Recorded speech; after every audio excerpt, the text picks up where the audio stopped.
রমজান মাসে কতগুলো দায়িত্ব আমাদের রয়েছে, কতগুলো দায়িত্ব আমাদের রয়েছে, সেই দায়িত্বগুলো আমাদের বুঝতে হবে। নাম্বার 1, আপনি আমি রোজা রাখার জন্য সাহারি গ্রহণ করি।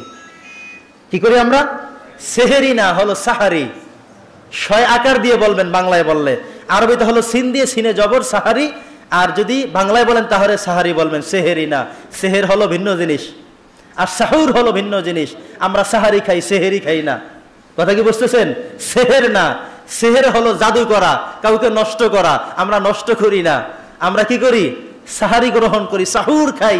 ভোর রাতের খাবারকে সাহুর বলা হয়, আমরা সাহারি গ্রহণ করি। এই যে সাহারি আমরা খাই, কেউ যদি মনে করেন আপনি সজাগ থাকতে থাকতে রাত্রে 12টা বেজে গেল, খেয়ে শুয়ে গেলেন, আপনি কিন্তু সাহারি থেকে মাহরুম হয়ে গেলেন। এমন যদি কেউ হয়, এমন ভাবে ঘুমালেন সাহারি খাওয়ার সময় উঠতে পারলেনই না, তাহলে আপনিও সাহারি থেকে মাহরুম হলেন। এই সাহারিটা একটা বরকতপূর্ণ খাবার। নবী করিম সাল্লাল্লাহু আলাইহি সাল্লাম বলেছেন যে তোমরা সাহারি গ্রহণ করো, নিশ্চয়ই এই সাহারির মধ্যে বারাকাত রয়েছে। কিসের মধ্যে? সাহারির মধ্যে বারাকাত রয়েছে। এবং সাহারি খেতে বলা হয়েছে শেষ সময়গুলোর দিকে, শেষ দিকে। মনে করেন এখন যদি আপনার 4:38 আপনার সাহারির সর্বশেষ সময় হয়ে থাকে, তাহলে আপনি 4টার পরে আপনি খাবার শুরু করবেন। এমন না যে 3টায় খেয়ে ফেলেন, এত আগে না, শেষের দিকে খাবেন। এটা হলো সুন্নাহ। তাহলে সাহারি আপনি যে কোনো ভাবে গ্রহণ করবেন। কিন্তু ঘুম থেকে উঠে যদি দেখলেন যে আযান চলছে, আপনি উঠতেই পারলেন না, তাহলে তখন আর কিছু খাওয়া যাবে না। রোজা রাখবেন, হয়ে যাবে, কিন্তু মনে রাখতে হবে সাহারি না খাওয়ার কারণে যে একটা ফজিলত পেতেন, একটা বারাকাত পেতেন, একটা সওয়াবের অধিকারী হতেন, সেটা থেকে মাহরুম হলেন, কিন্তু রোজা হয়ে যাবে। আপনি চালাকি করে যে আযান হচ্ছে, আর এটা যেহেতু বরকত, তাড়াতাড়ি খেয়ে ফেলি না, তাইলে রোজাই হবে না। আযান চলছে মানে হলো অ্যালার্ম হয়ে গেল যে আপনার এখন আর সময় নাই, এক ঢোক পানি এখন আর খেতে পারবেন না, চালাকি করে আর কিচ্ছু খাওয়া যাবে না। তাহলে সাহারি গ্রহণ করতেই হবে। এরপরে ফজরের নামাজটুকুন জামাতের সাথে আদায় করার চেষ্টা সর্বোচ্চ পরিমাণে করতে হবে। সাহারি খাওয়ার আগে কিংবা পরে একটা কাজ করবেন, সেটা হলো কিয়ামুল লাইল। সেটা কি? কিয়ামুল লাইল, তাহাজ্জুদের নামাজ।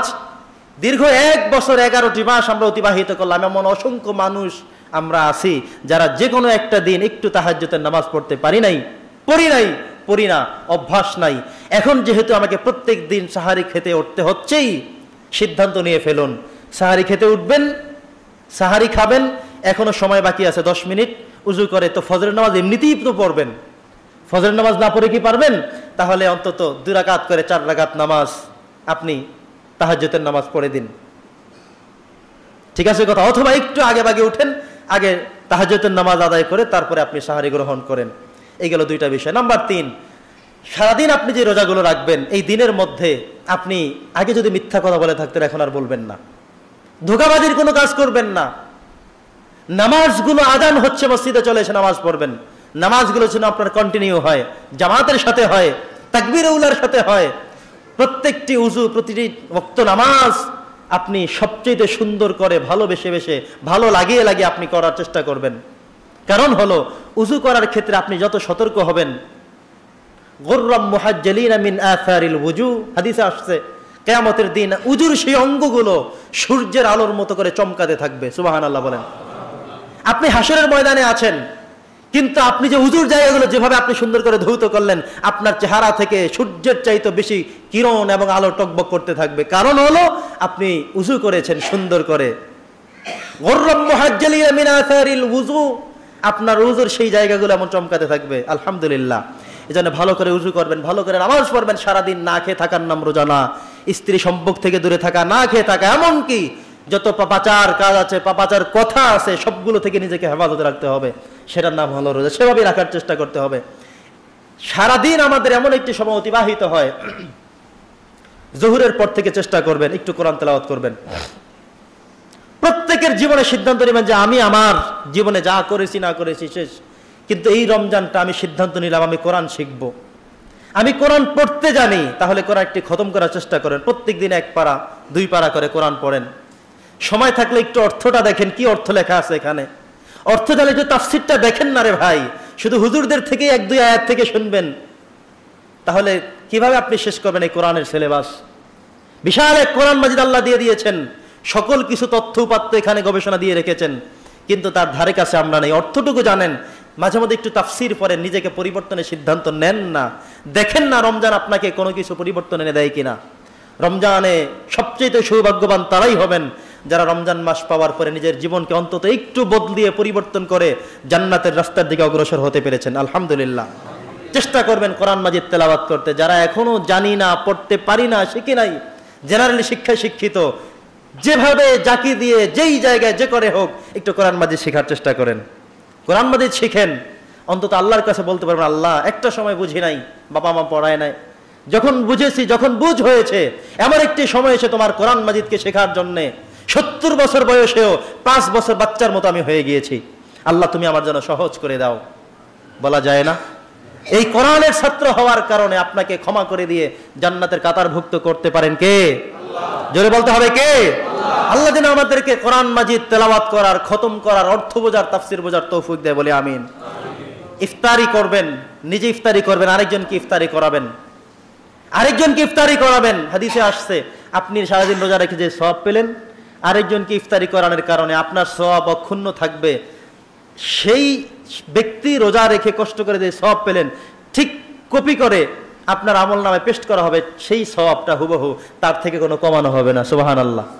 অর্থাৎ কেউ যদি মনে করেন যে আরেকজনের ইফতারি খেয়ে সওয়াব দিমু, না ভাই, আপনি কোনো সওয়াব দেওয়ার কেউ না, সেই সওয়াব আল্লাহ দিবেন। আপনি আপনার রোজা রেখে ইফতারি করেছেন, আপনি আপনার সওয়াব পেয়ে গিয়েছেন।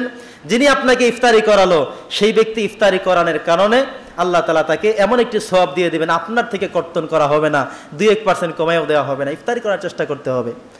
এরপরে তারাবিহের নামাজ 8 রাকাত না 20 রাকাত? আপনারা কয় রাকাত পড়েন এখানে?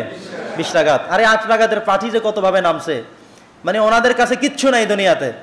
যত নেক কাজ দেখবেন, যত সরাইতে পারে, যত সংক্ষিপ্ত করতে পারে, মানে 8 রাকাত হলো যত তাড়াতাড়ি পরে বাড়িতে চলে যাওয়া যায়। তো যাই হোক, বিতর্কিত মাসালা হলেও সাহাবায়ে কেরামদের থেকে যেটা ইজতিহাদ করে এবং সবচেয়ে সহিহ হাদিস যেটা আসছে, সেটা হলো 20 রাকাত। এই 20 রাকাত জামিউল আজহার বিশ্ববিদ্যালয়ের যে মসজিদ রয়েছে মিশরে, আল আজহার বিশ্ববিদ্যালয়, সেখানেও 20 রাকাত পড়ানো হয়। মক্কাতুল মুকাররমা, কাবা শরীফ, মদিনাতুল মুনাওয়ারা, এই সবগুলো জায়গাতে 20 রাকাত করে পড়ানো হয়। কি ভুল বলছি আমি?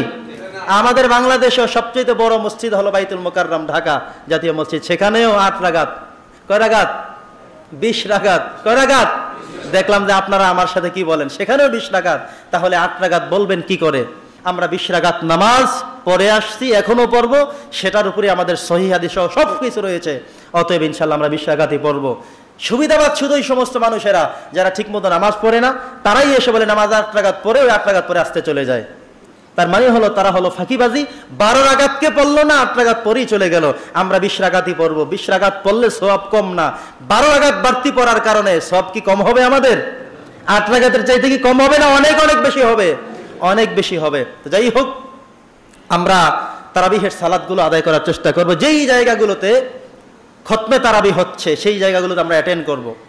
এখানে প্রত্যেক দিন পড়ছেন, হঠাৎ করে একদিন ভোলা গেলেন, সেখানে কোন জায়গায় খতমে তারাবি হয় সেখানে অ্যাটেন্ড করবেন। এভাবে করলে যদি প্রতিনিয়ত আপনি খতমে তারাবির সাথে নিজেকে সম্পৃক্ত রাখতে পারেন, অন্তত মাস শেষে আপনি নিজেই বলতে পারবেন, অন্তত আমিও কোরআন মাজিদ খতম করেছি।